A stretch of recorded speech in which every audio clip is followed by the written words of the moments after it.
Hi there, teachers. My name's Aaron Wills, and I'm the author of the book, We Mix Up Our ABCs, and I'm also an elementary school educator. And I've also developed some resources that go along with the book, and I'd like to show you today how you can use those to help your young learners.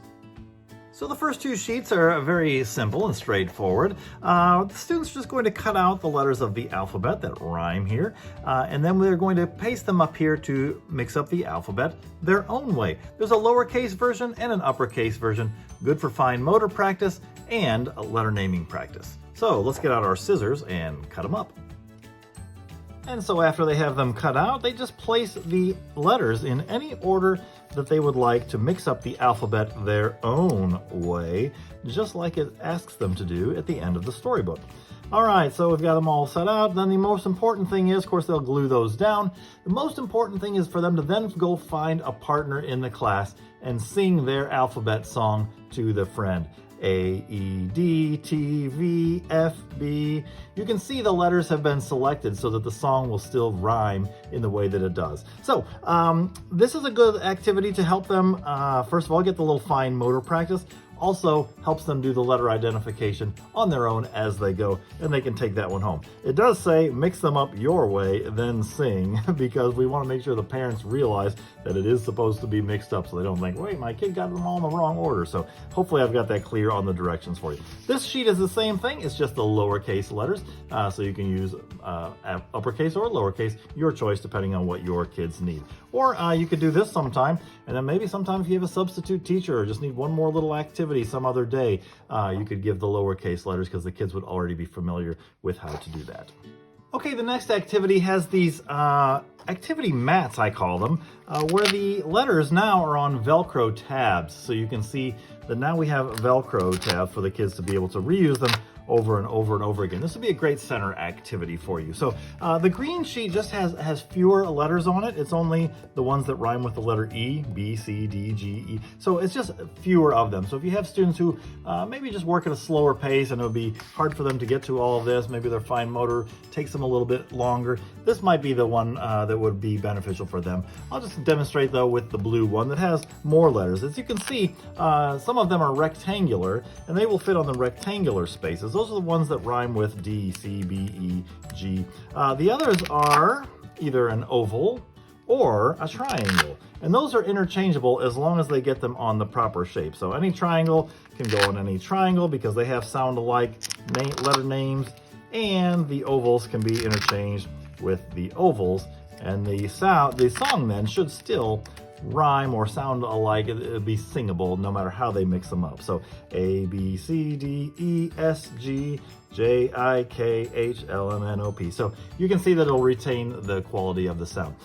Again, the most important part is for the students, once they finish mixing them up, is to go and then find a partner that they can sing the song to. That's where they're getting their letter identification practice of having to do the alphabet in a mixed up order. So they have to have that visual representation to know what letter they are saying.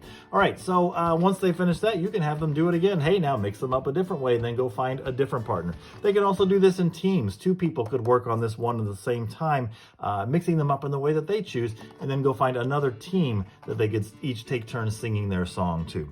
Okay, here's another super important part of this activity that I don't want you to overlook. At the end of the activity, and make sure you save time for this because this is probably the most valuable part of it all. Say, hey, okay, kids, now that you've done that, I'm going to need you to make sure you put them back in order so that the next group that ever uses this card will be able to have them in order when they begin. So that's when you'll have the kids practice alphabetical order. So they can use an alphabet chart, or maybe you have it up on the wall to make sure they are getting the letters back in the proper order. A, B, C, D, E. So now they have to find the F. So now I'm going to look for the F. Oh, here it is. I find the F. I'm going to bring that one back.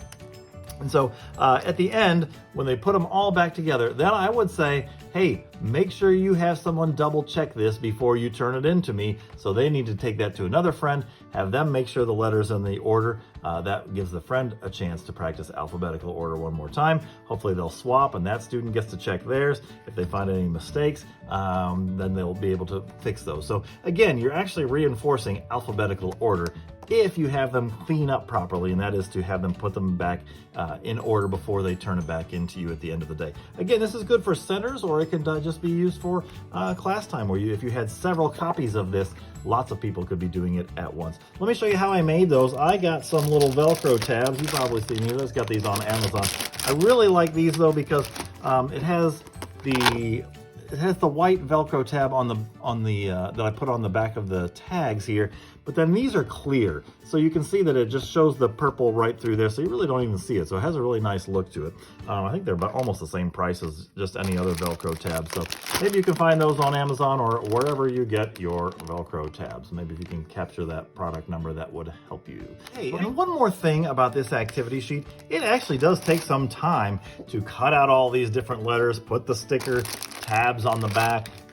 Please give this up to a parent volunteer, or maybe you have a teacher's assistant or a secretary in your building who could do that for you.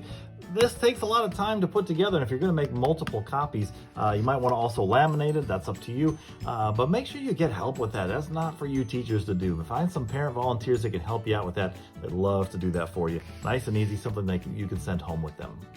And so the next activity sheet I want to share with you is this one that comes right out of the book. This is the page where the child first sings the alphabet song in the correct order. It has some pictures behind them with the beginning sound. So that's a fun page. I guarantee you when you start to point these out, the kids will get to the letter N and you say, hey, what's that? And it's like, ramen. Well, no, it's not going to be ramen. It's going to be noodles. You can have some fun with that. But it's just good for now we're getting into the beginning sounds of the words. What you can do then is take this activity sheet. You'll notice some of the letters don't have a beginning sound picture. So here the B does not have one, so we gave a circle there so the children can draw their own pictures. They go with the G, M, P, K, and B. So they can draw those pictures. They can also write the words if you have learners who are ready for that, and just do some invented spelling and what they draw. So hopefully they'll be able to identify those. So again, moving into the beginning sounds, away from letter identification, and just a super fun page because of that really fun illustration.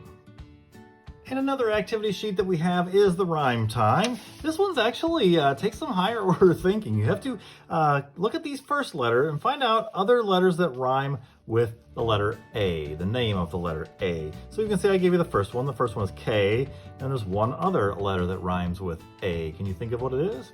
Hopefully the kids will realize it's J, and they'll write the letter J. What rhymes with the letter B? Well, there's C, G, E, V, T, P. The other ones, they'll have to figure out what they are. So they'll just write the names of the letters that rhyme. Q has one rhyming friend, and also Y does. So that's what the rhyme time activity is for. This one actually takes some higher level thinking. Make sure your kids are ready for this one. Maybe give it as a challenge to some of them. Some kids are going to do it really quickly and easily. Others might be a little bit of a struggle. Enjoy that one. And there you have it, teachers. Just one more way for your kids to play with the letters of the alphabet. Hope you enjoyed the book, and I hope those activities are helpful for you.